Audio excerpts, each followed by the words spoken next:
Hello everyone, कैसे हैं आप सब। मैं विवान और मैं आपके लिए आज इस वीडियो में एक बहुत ही इंपॉर्टेंट टॉपिक लेके आया हूँ क्लास 10th का। जैसा कि आप सब जानते हैं कि एग्जामिनेशंस स्टार्ट हो चुके हैं 10th और 12th की।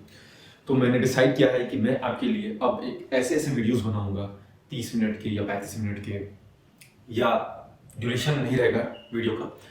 तो उस वीडियो में आपको मैं पूरा कॉन्सेप्ट बता दूंगा, कह सकते हैं वन शॉट, कह सकते हैं माइंड मैप, कि इस चैप्टर में है क्या और क्या क्या चीज़ें आपको समझनी है, क्या क्या चीज़ें पढ़नी है, जिसकी हेल्प से आप उस चैप्टर के क्वेश्चन को आप सॉल्व कर सकते हैं एग्जामिनेशन में। ठीक है बच्चों, तो आज के इस वीडियो में मैं लेके आया हूँ क्लास 10th का एक चैप्टर जिसका नाम है प्रोबेबिलिटी।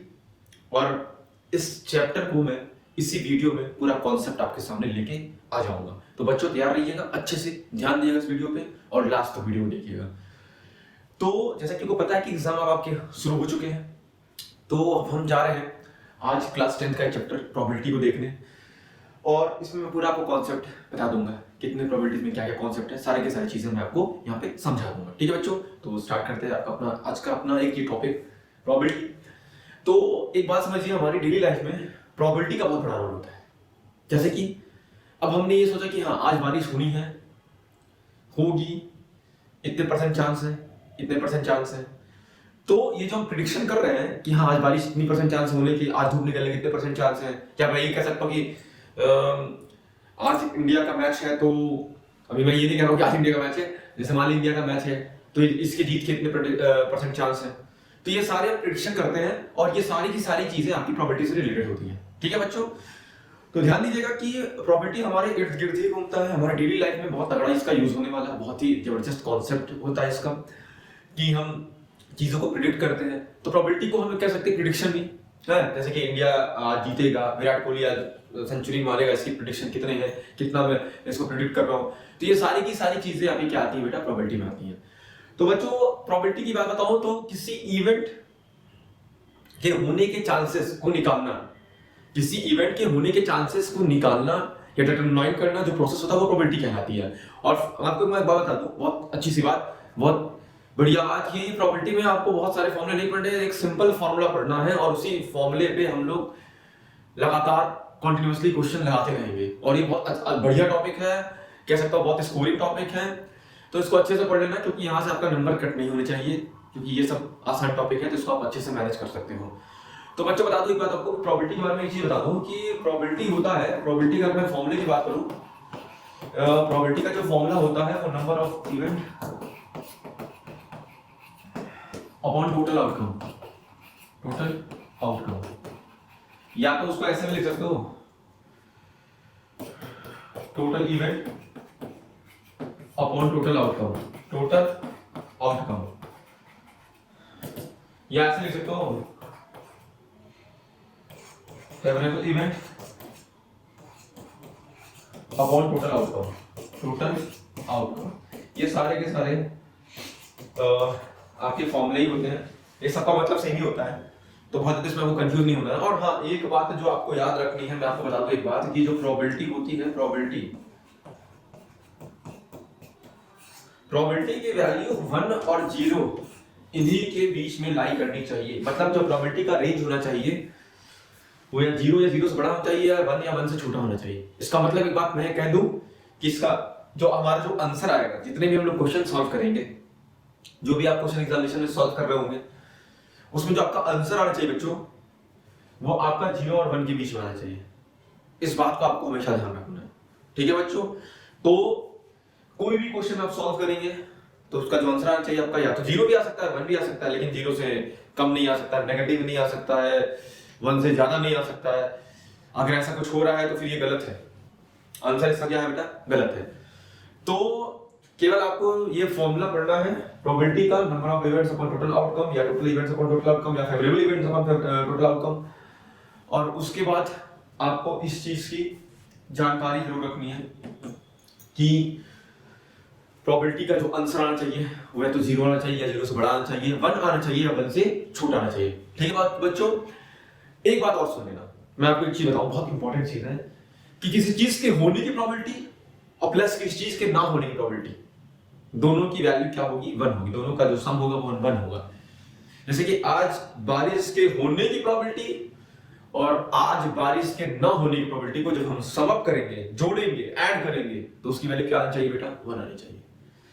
तो इस बात को आपको ध्यान रखना है, ठीक है? तो मैं इस बात को लिख दूं, क्योंकि आप भी अपना नोट कर लीजिएगा कि प्रोबेबिलिटी ऑफ ए और plus probability of not a is equals to 1। इस बात को भी ध्यान रखना आपको कि इस चीज के होने की प्रोबेबिलिटी और किस चीज के ना होने की प्रोबेबिलिटी, इन दोनों की वैल्यू क्या आएगी आपकी बेटा? 1 आएगी। इस चीज को आपको ध्यान रखना है। और ये भी ध्यान रखना है कि प्रोबेबिलिटी का आंसर हमारा 0 और 1 के बीच में आ सकता है, 0 भी आ सकता है, 1 भी आ सकता है, लेकिन उनके बीच में ही आना चाहिए। इसके अलावा उसके बाहर कुछ भी आंसर आता है तो फिर वो गलत है। इस बात को ध्यान देना है, ठीक? और ये बात मैंने आपको तुरंत बताई है, एक बार दोबारा रिपीट कर दूं कि किस चीज के होने की प्रोबेबिलिटी प्लस किस चीज के ना होने की प्रोबेबिलिटी हमेशा क्या होती है बेटा? 1 होती है। ठीक है बच्चों?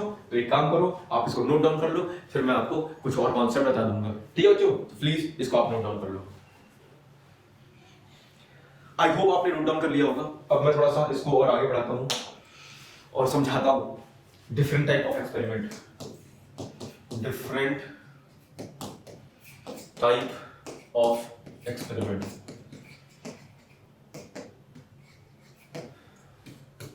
क्या क्या आपको पढ़ने क्लास 10th में एक्सपेरिमेंट्स? तो बच्चों आपको 2-3 एक्सपेरिमेंट्स समझने पढ़ने, जैसे कि कॉइन को टॉस करना।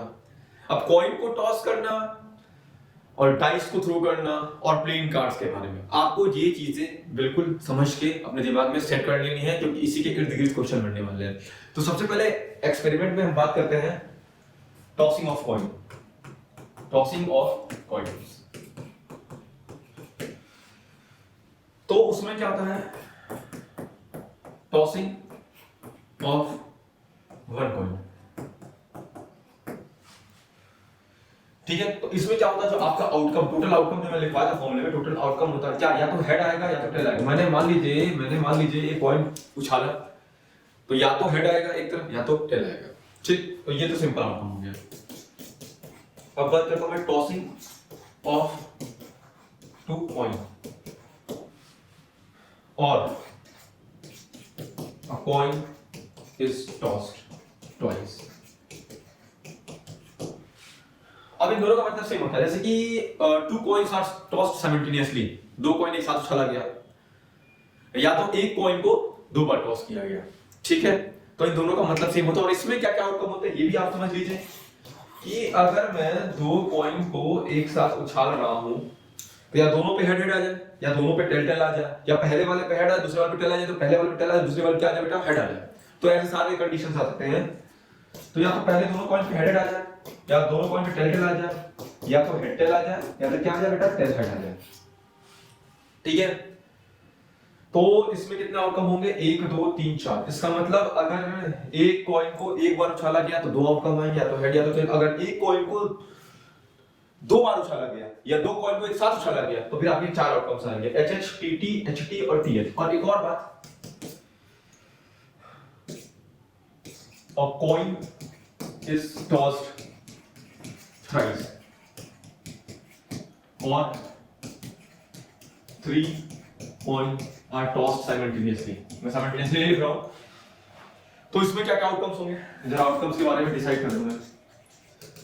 3 कॉइन टॉस किया जा रहा है, तो तीनों पे पहले तीनों पे हेड आ जाए, या तीनों पे क्या आ जाए बेटा? टेल आ जाए, या पहले पे हेड बाकी 2 पे टेल, या पहले 2 पे टेल बाकी पे हेड, या तो पहले 2 पे हेड बाकी पे टेल, या तो पहले पे टेल बाकी 2 पे हेड, या तो पहले पे हेड दूसरे पे टेल तीसरे पे हेड, या तो THT। देख रहे हैं? ये आपको समझना पड़ेगा बेटा। इतने आउटकम्स आ सकते हैं, पहले तीनों पे हेड आ जाए, पहले तीनों पे टेल आ जाए, पहले पे हेड आ जाए बाकी 2 पे टेल आ जाए। इसमें जो कह रहा है पहले 2 पे टेल आ जाए बाकी 2 पे हेड आ जाए। इसमें क्या कह रहा है? पहले 2 पे हेड आ जाए बाकी पे टेल आ जाए। इसमें पहले पे टेल आ जाए बाकी 2 पे हेड आ जाए। इसमें क्या कह रहा है बेटा? पहले हेड दूसरा टेल तीसरा हेड, और इसमें टेल हेड टेल। तो इस तरीके से आपके कितने आउटकम्स हो रहे हैं बेटा? 1 2 3 4 5 6 7 8 आउटकम्स होंगे। कब? जब एक कॉइन को 3 बार टॉस किया गया या 3 कॉइन को एक साथ टॉस किया गया साइमल्टेनियसली। तो फिर एक चीज मैं आपको बता दूं, क्या बता दूं कि टोटल आउटकम अगर बात करें एक शॉर्टकट फॉर्मूले की, टोटल आउटकम शॉर्टकट फॉर्मूले की बात करें कॉइन के लिए, तो 2 की पावर n होता है बेटा। 2 की पावर n, और n है आपका number of coin, number of coin. यहां से आप क्या कर सकते हैं कि कितना आउटकम आ सकता है डायरेक्ट। जैसे कि अगर कॉइन को एक बार टॉस किया गया तो एक बार टॉस किया तो n की वैल्यू 1, तो 1 2 की पावर 1 कितना जाएगा, 2 की पावर 1 आएगा तो 2।